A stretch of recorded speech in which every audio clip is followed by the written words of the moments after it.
maturity. Yeah.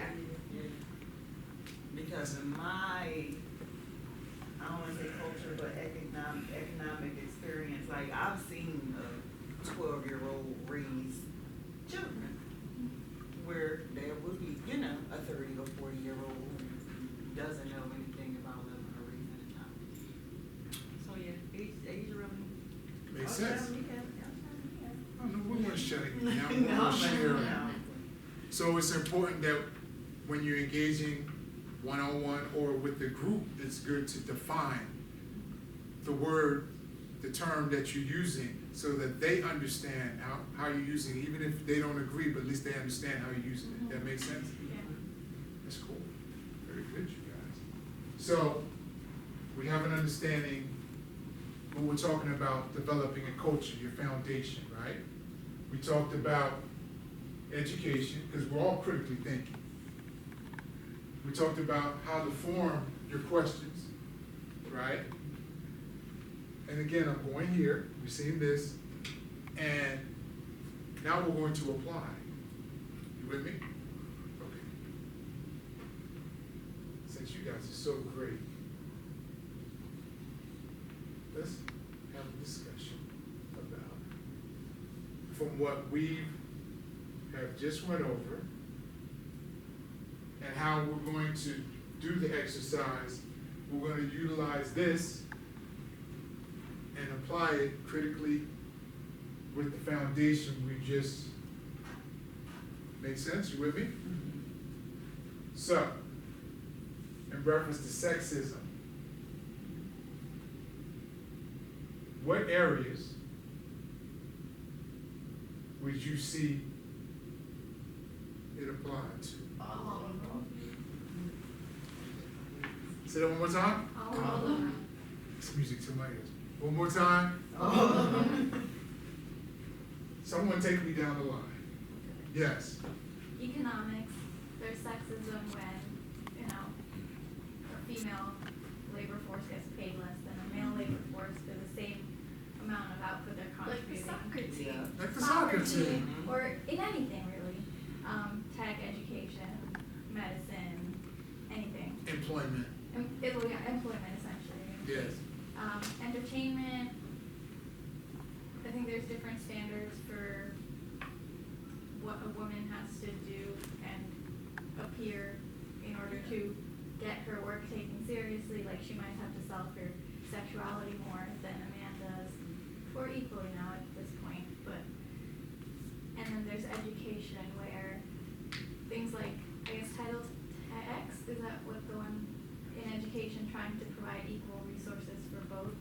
Title IX. Title IX, or like trying to provide equal resources and equal opportunities to both female students, male students. That's still a struggle. And I guess labor and economics, I already kind of touched upon that. Labor is also like, economically speaking, employment-wise, there's labor disparities, but there's also like emotional labor that women are expected to do more versus men. Law, also, we still have different understandings of how we prosecute certain crimes that affect women versus men, such as rape, how the law protects different genders differently.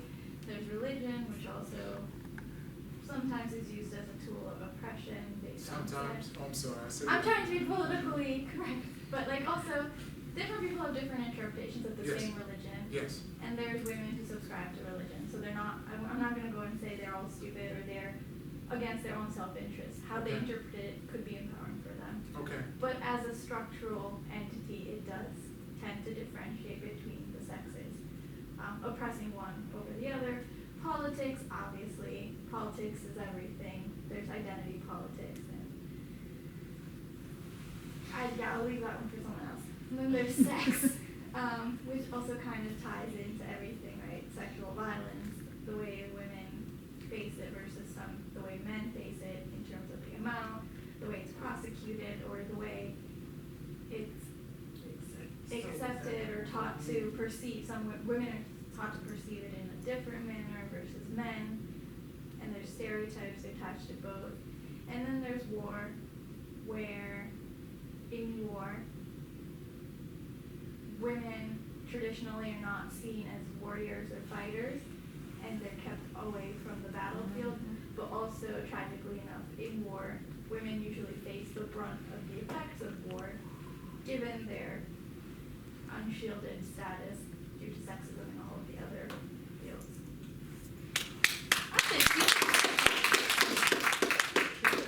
Anyone want to add? Someone can take politics for me. Anyone? No, we still don't, well, I don't think we'll ever have a female president.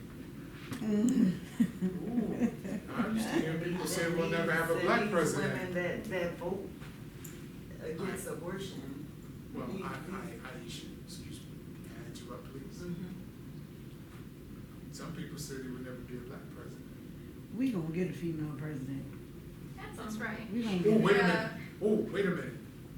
Somebody spoke about, in their speech, vote, said to vote to change something, yes? Who? Korean? Karina. Yes. So, the power of the people, yes? Mhm. So if people Not that voted, presidential power. But yes. I will take off politics. Yes, take it on then.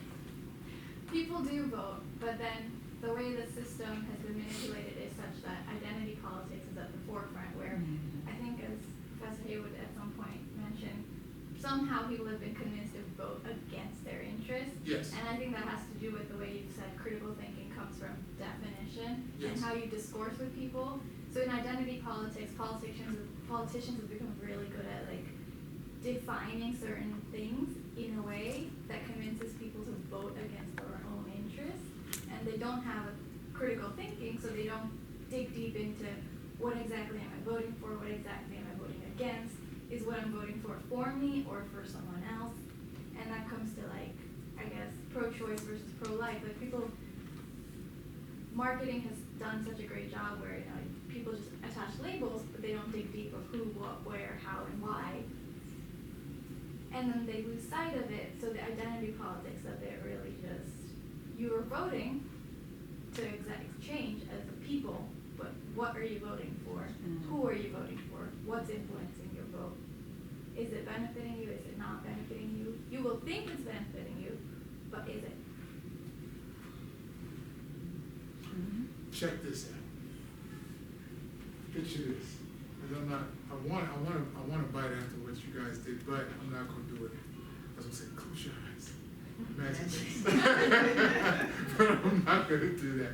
But I'm going to do this, though, to answer what you just said. Because I said it in the previous workshop, right? So I'll say what I said first. We plant seeds, yes? So what you said is absolutely correct, the convincing, the conditioning. So, and what I'm doing, what your professor's doing in reference to how he has you do your speeches, following a structure, right? Being so tight, so when you either engage with someone individually or in a group, you're able to get across your point concisely. You with me? So by doing that, and we're talking about critically thinking, I'm saying it in this format, but he's actually getting you to critically think when you do these things. So I'm gonna pause for that moment, because our current president, one of his popular sayings is, he loves what kind of people? I love the ignorant, uneducated people, right? Yes. Right? He says that, right? He said that, right? Yeah. Okay. So, and what we're doing is teaching people how to be educated, to think, right? So when you're like, well, we'll never have a woman president, and a lot of people say that. It's like they say we'll have a black president. But as people get more educated in settings like this, then eventually, or when they're sitting in class, you never know who sparked when someone is giving a speech, right? So, sister, what's your name again? Karina. So, when she spoke about, from her perspective, which is personal, in reference to the effects of the immigration and someone being taken, someone could be sitting in this class who never saw it that way at all. And when she was talking, It reminded me of a movie, Time to Kill. How many seen that? Show of hands. Matthew McConaughey starred in it, Sandra Bullock, Samuel Jackson. And what it was about, briefly, quickly, was Samuel Jackson's young daughter was raped. She couldn't have been a teen, so she was a preteen. She was raped by white supremacists to the point where her womb was destroyed to where she couldn't bear children. You with me? So Sam, the guys got arrested, and correct me if I'm wrong for those who've seen it. They were arrested, and it looked like they were gonna get off. So Sam was in the courthouse with a shotgun, and when they came out the courtroom, he went and shoot them, right? So now Sam is in jail. So now the movie was about him having to go to trial. And Matthew McConaughey was his lawyer, and his team was with Sandra Bullock and others. The reason I brought it up was in Matthew McConaughey's summation, after he did the trial, he asked the people to close their eyes, right? Because Sam, prior to that, Sam said to him the day before the summation, the reason why he chose him versus going the more popular route with a famous, the character was playing a famous NAACP lawyer, national lawyer. He said, I chose you because you one of them, Jake. That was Matthew's character's name. You're one of them. You're the enemy. And I need for you to convince, you know how they think. I need for you to convince them to let me off. So what Matthew did, he asked everyone to close their eyes. He said, let me tell you a story. Because the jury was all white. And as they closed their eyes, now we, the audience, who were watching the movie, got to see what happened to the young lady. So he describes what happened to the young lady. And as he describes it, when he gets to the end, he said, imagine she's white. They were like, oh. Then it connected. That's what was happening when you were doing your speech. I saw what you're talking about because I know I love Pops. I love Mom. And at 5, someone takes my mom or dad, man, look. I have a 6-year-old. I can't imagine. But you had me imagine. I bring that up because now that is how we can get people to then vote their interests. Matthew McConaughey's character critically thought, this is how I need to do what I need to do to get them to get the proper outcome. You with me? Yeah. Yes. This all making sense? Mhm. I love the sexism. You made the job easy for me. This is wonderful. I do have another thought. Yes, please. When you think there's a place to say in today's world that's a bit more complicated because people seem to see more information where they can identify, like they can feel the pain of the people who are in pain, like immigrants and illegal immigrants, and yeah, they can imagine themselves like, oh, I don't want to be that parent who's dragged away. But suppose it's like, they tell themselves different things to make it okay for them that someone else is suffering. Like, oh, they were illegal. This is what they deserve. Yes. Like, they disconnect. Disconnect. So you're asking me? Like, there is a lack of empathy nowadays. Yes. That has become like more problematic, which I feel like there's more information than ever before. Like, there's more Matthew's whatever. Right.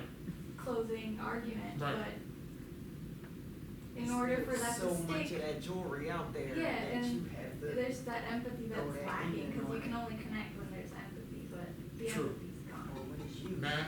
Yeah. I kind of forgot what I was going to say. That's okay, it'll come back, yes. I just want to add to what she said. It kind of comes back to when women got the right to vote, it wasn't the fact that they could now do something, the stigma was still there that women are less than men. So it's the cultural being that we have to change. Yeah. So I think that's where everything comes down to, changing the way people think. Yes, and that's what you did.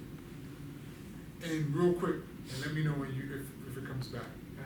I'll give you an example. And I was in my brother's Monday and Wednesday class in the morning. There was a gentleman who was doing his informative speech. He's a pilot, right? He goes to school in Florida, but he's giving a speech. Black man, young black man. And he was this dude was, he was bang, bang, bang, bang. He's breaking things down. He's barely looking at his cards. The imagery was wonderful because I'm looking like, this dude is sharp. And what I found out later, there was a classmate who was sitting in the class, a young white student, who was saying he was so, now I don't know what his thought process was, but he was so impressed with what this young man was talking about. He said, you know what, I want to do that. So what's my point in bringing that up? My point in bringing it up is every day we are engaged with people, we have conversations with people. So if you're able to critically think, you can help to dispel certain things on the personal level. So then when they're engaged in conversations, they can go back to, wait a minute, so-and-so said that, and she's pretty cool, and she's from another culture. Or if it's a man, this is a gender example, because you guys are sparking my mind. When my wife gave birth to our little one, how they have it in the state now, as she was out on maternity leave, we can take 2 weeks, right? So I was there for the delivery, all of that. The labor pains, she was in pain for labor for 12 hours, and I'm looking at her like, man, God bless you, because she was just going through it, right? So I come back to work, 2 men, older than me. Hey, how you doing today? I'm good. How's your wife? How's the baby? Everybody's healthy. How long was she in labor? I said 12 hours. It was like, oh, that's all? And I said to them, that's such a man answer. They looked at me. I said, imagine going through a pain that you cannot describe, that is happening every 5 minutes for a minute duration for 12 hours. I don't want to go through it 1 time, 1 minute. They were like, I never thought of it that way. You see what I just did? You see what I just did? Yes. So it's basically this, we have stigmas about things, and that's why we disassociate, and it makes it harder for us to relate to whatever's happening to that person, whether it be like they're a different race or maybe a different gender in this case. Yes. So we have to erase stigmas, basically. That's correct, because in the Monday, Wednesday class, the word I put up was racism. But I put sexism up, I could have put classism up, I could have put capitalism up.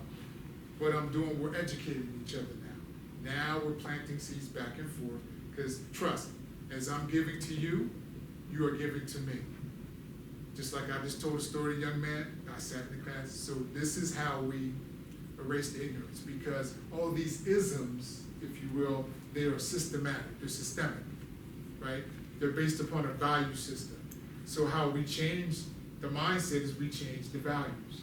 How do we change the values? We educate, right? We educate like what I'm doing. I talk what I did when I saw my wife going through the birthing process. I educated those 2 men. Make sense? As an example. Now, when I started, I came up and did a run.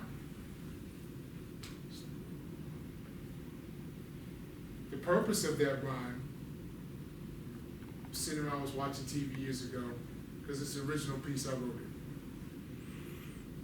it. And this was before Barack Obama. And I'm watching TV, and I'm hearing different people of different ethnicities talking about how we're better off now than in the past. And I'm like, no, we're not. And I started to get irritated. So instead of, someone did a speech about exercising, like to release. I'm messing up. But instead of holding on to anger, to be productive and do something positive with it. So I said, I'm gonna write a song. So the purpose of the song, Follow Me, Critical Thinking. The theme was, as things you may have or may not have heard this saying, as things change, they stay the same. Have you heard that? There's a saying that goes like that. So I said, I want to show that things haven't changed. They're still the same. Just because the scenarios may look different, it's still the same. So the first verse that you heard me do was, I described a scene on a slave ship, the Middle Passage, as I lay in human waste, consumed by the stench, flat on my back, chained to a splintered bench. Wrench and a scream type I heard before, a little girl being raped, because I needed to paint the picture. Strikes to my core, and pain is stained by the beast as she begs, little womb destroyed, blood down her legs. Impregnate fate with hate, the demon marks. And as they said, it's documented that some Africans were like, I'm not taking this, I'm jumping over the ship. And it was said that sharks would follow. Now food for sharks. Then I fast forward to the 1900s, lynching. Beat till I'm limp, some kind of sick, because people would say, oh, okay, black people were lynched, blah, blah, blah. But if you ever saw the photos, lynching would have been kind, because that's the same. They were mutilated. So I had to show that. I had to create the picture. Beat till I'm limp, some kind of sick. Like by 100 fist boots, sticks and bricks. Drenched by some fluid, not the flammable kind. And as I went further, what I wanted you to understand that after that person was beat up, then they lit them on fire.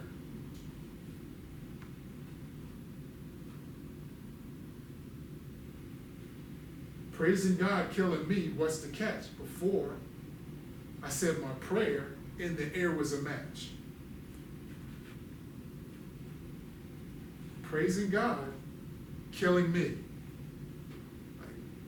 That's it, right? Mm-hmm. And to the point where it used to be advertised like going to a party. Come see the lynching, carnival atmosphere. Bringing the children, learn behavior. Because now the children think this is how it's supposed to be, right? Then I went even further and described another scene in reference to drama thick, got shot in my arm, foot, and leg, blood sprayed, beast cheering at me, wouldn't let me die faint for real. Now I'm talking about the mutilation. Getting your penis cut off, getting your scrotum sac taken, because they used to use that as souvenirs, like purse. So I had to describe that, see? Some people didn't know. That's how it was. And so it's like, all right, that happened then. What about today? And part of what prompted me to do it at that time, and this was in the 2000s, prior to 2010, when Amadou Diallo was shot at 41 times and half of the shots hit him.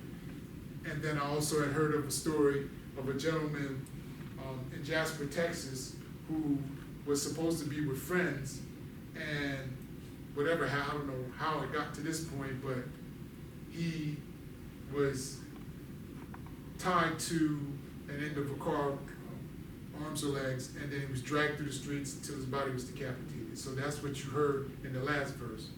And that's why you heard the chorus, for all of my people in and exhale, fail see the lies locked in a jail, veil over eye, meaning third eye, blind and don't see, only thing changes time and day be. Critical thinking, which means you can apply it to everything you do. I did it for a song. You can do it in your everyday activities as you engage with people.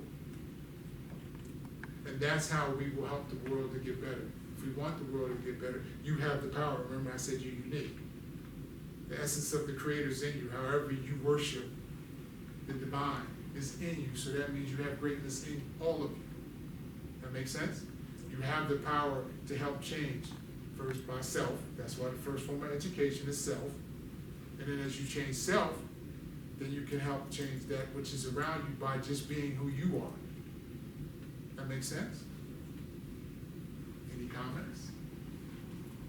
questions? Good? Still awake? Yeah.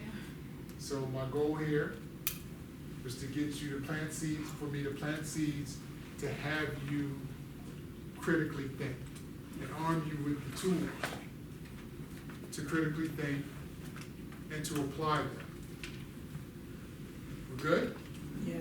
I thank you for your time. You're welcome. Thank you.